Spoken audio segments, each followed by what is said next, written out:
আজ আপনারা আহ, আমাদের এটা একটা নিত্য নৈমিত্তিক অভিযান আমরা পুলিশের সাথে জয়েন্টলি সবসময় করছি জনমনের স্বস্তি ফিরিয়ে আনার জন্য সিলেটবাসীকে আশ্বস্ত রাখার জন্য যে আমরা সবসময় মাঠে আছি।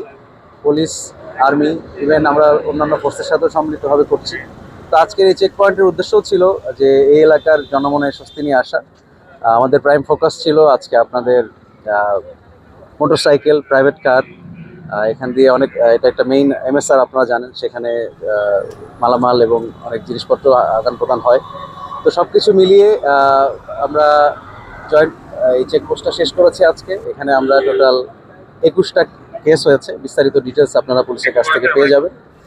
আমরা মোট 13টা বিভিন্ন গাড়ি, মোটরসাইকেল, প্রাইভেট কার, এগুলো 16টা টোটাল 16টা মোটরসাইকেল এবং 3টা প্রাইভেট কার এগুলো আটক করা হয়েছে।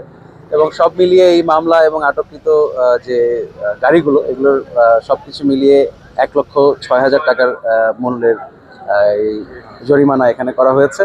তো আমরা এই ধরনের কার্যক্রম জারি রাখবো। জয়েন্টলি পুলিশ, আর্মি আমরা পাশাপাশি থেকে সিলেটবাসীর সাথে আমরা আছি। আমাদের মূল লক্ষ্য হচ্ছে সিলেটে শান্তি শৃঙ্খলা বজায় রাখা। আটক কতজন আছে? কাউকে আটক করা হয়েছে কিনা? গাড়ি আটক করা হয়েছে, গাড়ির সাথে কনসার্ন ড্রাইভাররা আছে। তো তাদের বিস্তারিত সংখ্যা আমরা আপনাদেরকে পরবর্তীতে জানিয়ে দেব। ধন্যবাদ। জি, থ্যাংক ইউ ভেরি মাচ। আপনাদের 11টা থেকে আর 1টা পর্যন্ত আমাদের এই যে টিরাগড় পয়েন্টে আমরা বাংলাদেশ সেনাবাহিনীর সাথে যৌথ চেকপোস্ট করেছি। এখানে আমাদের শাহবালান থানার আমাদের যিনি সংশ্লিষ্ট এসি যিনি ছিলেন, আমাদের অফিসার ইনচার্জ ছিলেন, আমাদের বাংলাদেশ সেনাবাহিনীর এইখানকার যিনি সিও মহোদয় উনিও ছিলেন।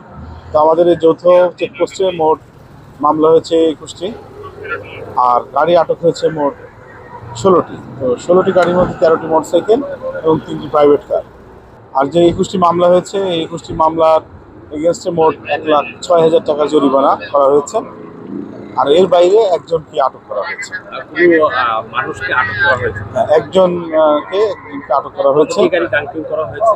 ডাম্পিং করা হয়েছে 16টি, 13টি মোটরসাইকেল এবং 3টি প্রাইভেট কার। এগুলো কাগজপত্র ছিল না, এই জন্য ডাম্পিং করা হয়েছে।